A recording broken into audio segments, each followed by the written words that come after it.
Saudações afrodisíacas, eu sou o Draco Vanilla e no vídeo de hoje a gente vai falar sobre a abolição da escravatura em vários países,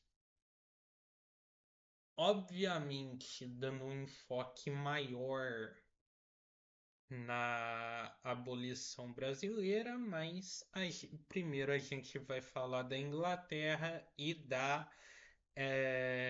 dos Estados Unidos para poder ahn,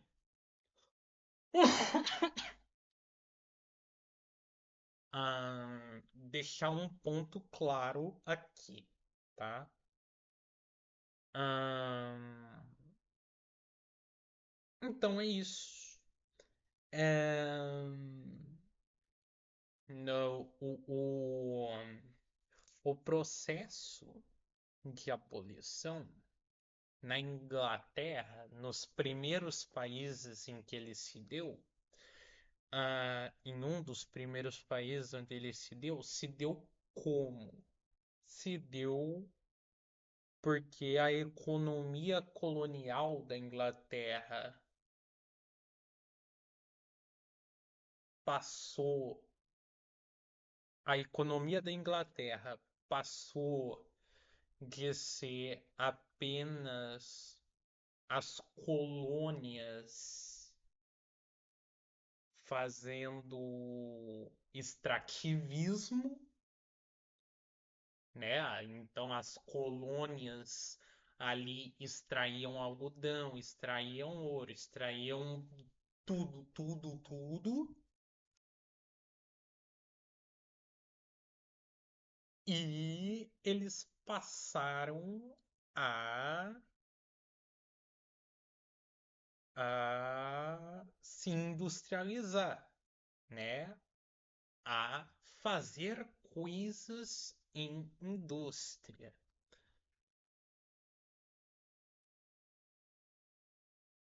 né? A tal da Revolução Industrial. Nesse contexto de Revolução Industrial, a burguesia inglesa viu que dava mais lucro a você assalariar o seu trabalhador do que mantê-lo escravo, tá? O trabalho,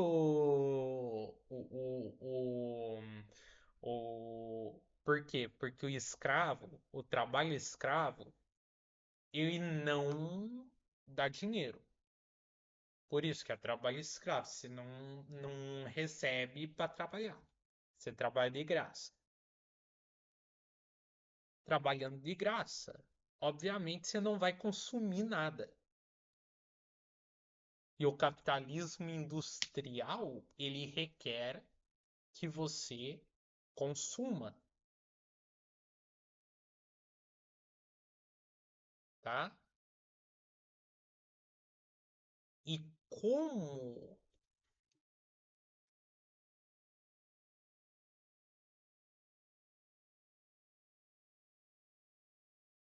era do grande interesse da burguesia, eles fizeram, olha, vamos abolir a escravidão, vamos deixar ah, os escravos ter os ex-escravos agora, né? Ter agora em 1833 ter um tempo de experiência de alguns anos depois da escravidão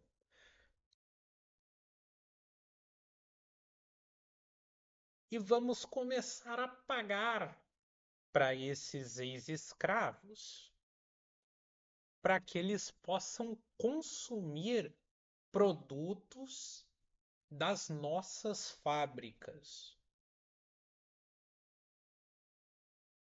tá? E assim foi basicamente a abolição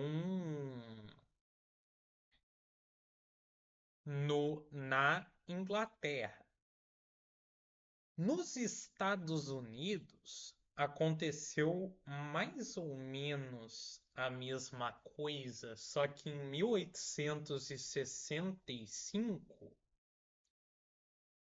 só que não era os Estados Unidos todo que estava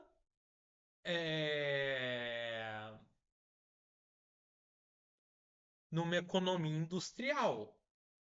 Os estados do norte estavam numa economia industrial e os estados do sul estavam ainda numa economia de commodity, de commodity não, desculpa, de plantation. A coisa do sul era plantar batata, plantar algodão, plantar eh, eh, algodão. Algodão era o pique, né? Era o que mais se plantava lá no sul, era o tal do algodão, né? E o processo de abolição, então, não ia se dar, obviamente, de uma forma tão eh, pacífica como se deu na Inglaterra, por exemplo.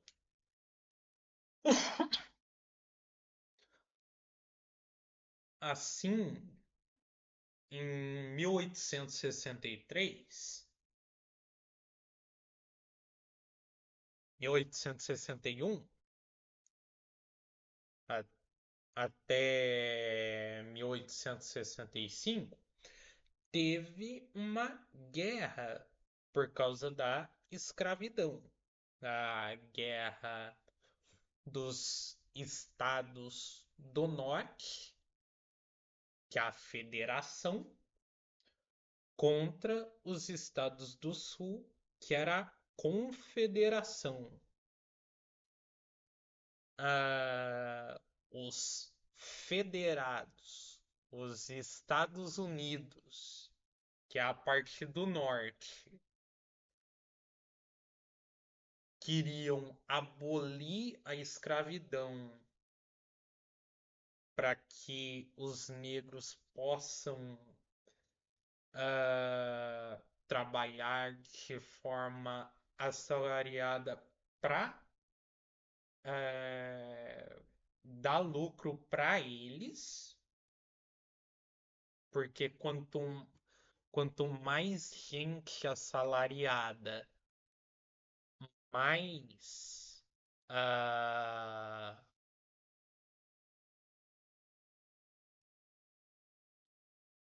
quanto mais gente assalariada,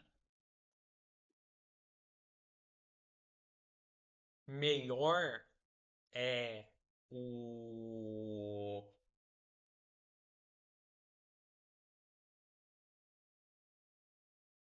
o lucro do industrial e o pessoal do plantation, a confederação, eles queriam manter a escravidão, por quê? Porque da mesma forma que o trabalho assalariado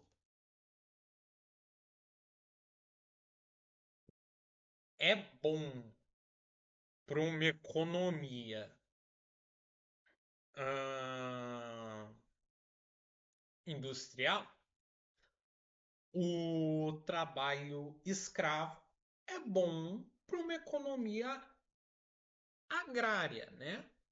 Porque imagina só, o cara não quer, o cara, o cara vai ter uma pessoa, na verdade uma ferramenta, né? Porque o escravo, o escravizado, melhor dizendo, né? Ele era usado como uma ferramenta e ele era vendido como uma ferramenta, ele é comprado, comercializado como uma ferramenta, né?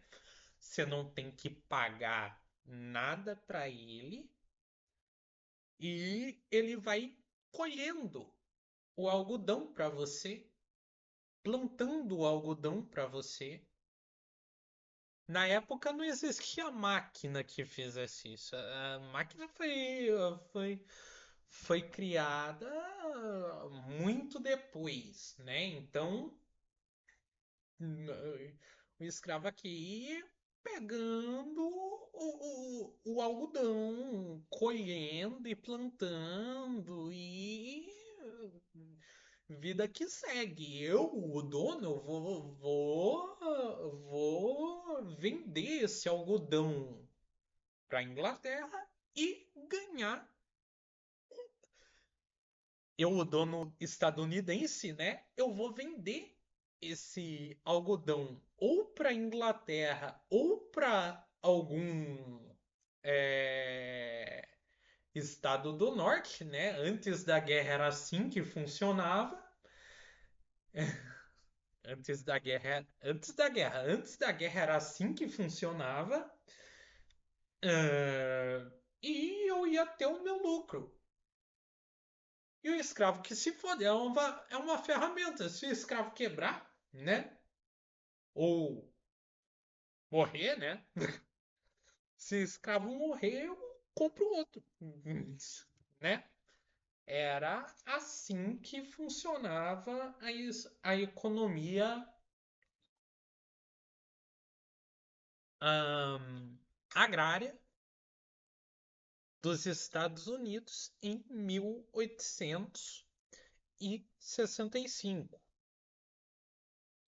Depois dessa guerra, obviamente, todo mundo sabe o que aconteceu. A Federação do Norte venceu a Confederação do Sul e a reunificação dos Estados Unidos aprovou ah, haq- ah, aprovou a, a abolição da escravidão, exceto que seja punição por algum crime, né? Por isso que até hoje lá nos Estados Unidos tem lá as prisões, né? Cuja pena pode ser abatida com trabalho não remunerado, né? Trabalho escravo, né, porra?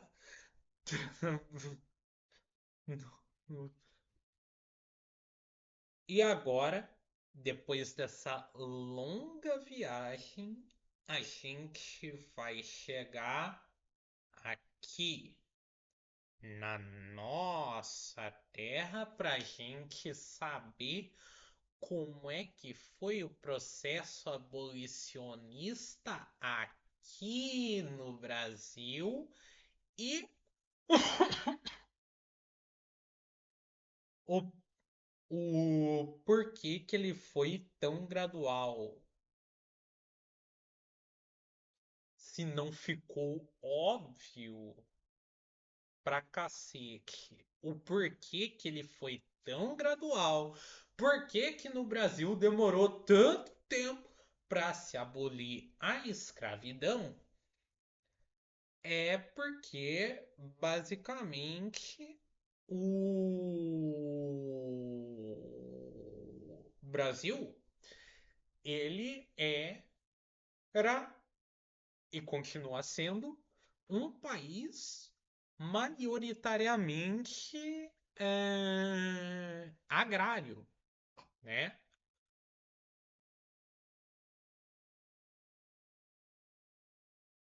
em mil. Por isso que teve várias leis para reduzir. Reduzir não é a palavra certa, para maquiagem que estava sendo reduzido, eu acho que essa é a palavra certa, a, a escravidão no Brasil até chegar a Lei Áurea que aboliu de vez com muita luta de algumas pessoas que a gente vai falar mais pra frente, né? A primeira dessas leis para maquiar a escravidão pro mundo exterior foi a Lei Eusébio de Queiroz, de 1850, que proibiu o tráfico, proibiu, entre aspas, né, o tráfico negreiro internacional. Será? Será que proibiu? Eu acho que não, né? Essa lei, a famosa lei para inglês ver, não tem essa expressão, ela é para inglês ler, né? Que é quando você não tá faltando com a verdade, você tá tentando escamotear um problema, né? Você tá tentando dizer que você resolveu o problema quando na verdade você não resolveu porra nenhuma. O... Teve também a Lei do Ventre Livre, que declarou livres os filhos de mulheres escravizados nascidos a partir de 1871. Que, bom, se não fosse o trabalho de algumas pessoas que eu ainda vou falar nesse vídeo, vocês esperam um pouquinho para advogar por essas pessoas, seria também uma lei para inglês ver, né? Seria uma lei para brasileiro ver, basicamente, na verdade, né? E a Lei dos Sexagenários de 1885, que libertou os escravizados com mais de 60 anos. Aí você me responde, como é que o teu escravo de 60 anos vai continuar trabalhando? Essa ferramenta já não serve para mais nada. Seria melhor, tipo, é óbvio que essas leis foram escritas só para falar, a gente tá fazendo alguma coisa. A gente tá a gente tá querendo abolir. A gente tá querendo abolir, pô. A gente tá querendo abolir. Mas não tamo. A gente quer, mas a gente não quer. A gente quer, mas não queremos. Tá ligado? A gente quer, mas pode ficar um pouquinho mais. A gente quer, mas a gente também quer se manter no poder. E a gente sabe que se a gente acabar com a escravidão agora, a gente não vai se manter no poder.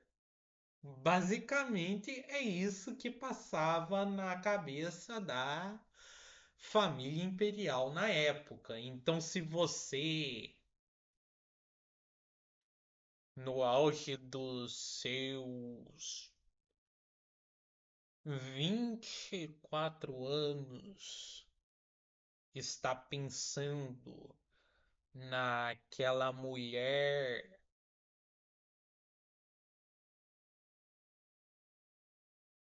que assinou a Lei Áurea em 1888 porque não aguentava mais ver os negros sofrerem a dor da escravidão. Você tá cheio de propaganda na tua cabeça, entendeu? Por quê? Porque a abolição dos negros, a escravidão, a abolição dos negros, a abolição da escravidão dos negros não foi feita para beneficiar os negros. Foi feita no Brasil para beneficiar a elite agrária. Porque a Isabel ela assinou essa lei,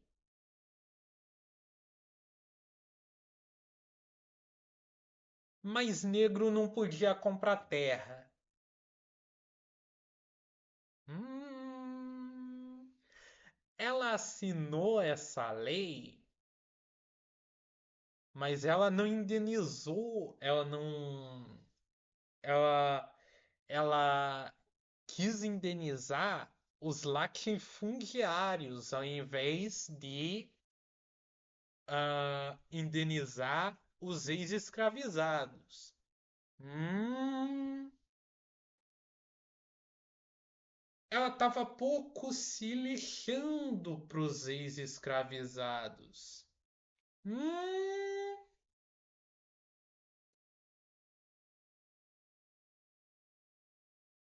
é isso. Ela estava pouco se lixando para os ex-escravizados. Foi isso que aconteceu, tá? Se não fosse o trabalho dos abolicionistas, essa abolição não iria para frente. Até hoje a gente teria trabalho escravo no Brasil. Se não fosse o, o trabalho extenso de pessoas como. E agora chegou o momento do vídeo onde eu vou parabenizar quem merece ser parabenizado, né? Depois de tirar da tua cabeça a ideia de que a princesa Isabel merece ser parabenizada, que são Luiz Gama, José do Patrocínio, Joaquim Nabuco, André Rebouças, Francisco José do Nascimento Dragão do Mar, Castro Alves, Maria Firmina dos Reis e Adelina, a charuteira. O Luiz Gama, ele é um dos maiores ou o maior abolicionista do Brasil. Ele foi um escravo que, ao ganhar a liberdade, ele se tornou jornalista e ele libertou no tribunal 500 pessoas escravizadas pela mais de 500 pessoas escravizadas pela lei do ventre livre, que, se não fosse por ele, não teria colado. A lei não teria colado se não fosse por pessoas como ele, tá? O José do Patrocínio, ele foi, ele era um filho de um padre com uma jovem escravizada que ele usava dos veículos de comunicação para defender a causa abolicionista. O Joaquim Nabuco, ele defendia a abolição acompanhada da integração dos ex-escravos por meio do acesso à educação e à terra, tá? O que é pouco, né? Né? Tipo, acesso à terra é o mínimo, né? Porque pra mim, pô, se fosse eu naquele caso, ia pensar, pô, trabalhei aqui de graça por sei lá quanto tempo vivia um escravo na época, 30 anos? Essa porra é minha, caralho.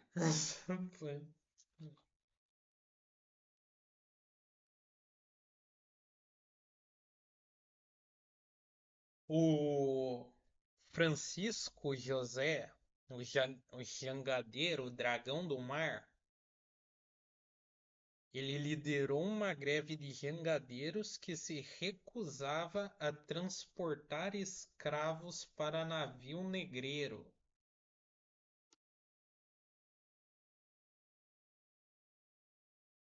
O Castro Alves, ele escrevia sobre a, a escravidão, né? Ah, ele era um escritor, ele escrevia sobre a escravidão, livros como O Navio Negreiro e Vozes da África. A Maria Firmina dos Reis, ela era uma professora e escritora maranhense que publicou em 1859 a Úrsula, que é considerado por muitos o primeiro romance abolicionista escrito por uma mulher no Brasil.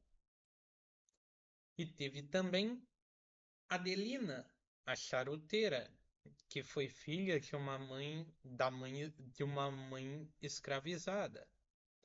Ela conquistou ah, alguma liberdade de circulação e usou sua posição para espionar planos contra abolicionistas, repassando informações sobre fugas e locais de repressão para clubes abolicionistas em São Luís de Maranhão.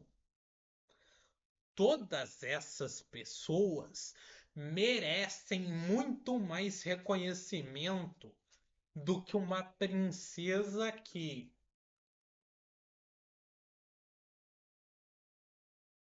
primeiro, era parte da família imperial,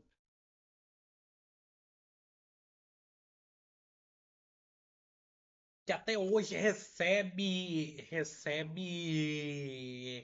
ali um dinheiro para não fazer nada. O tal do Laudêmio de Petrópolis.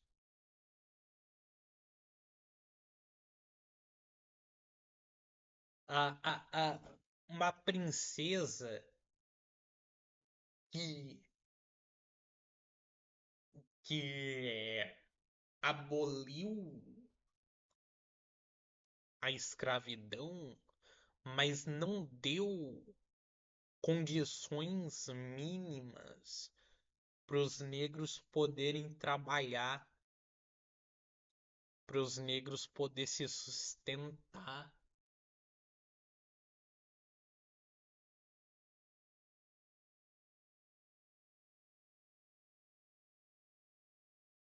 Piscou alguma coisa aqui.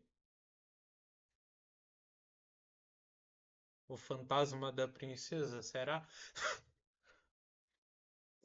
Não deu condições mínimas para o negro poder viver em sociedade. Que até hoje as pessoas estão lutando para não sofrer racismo.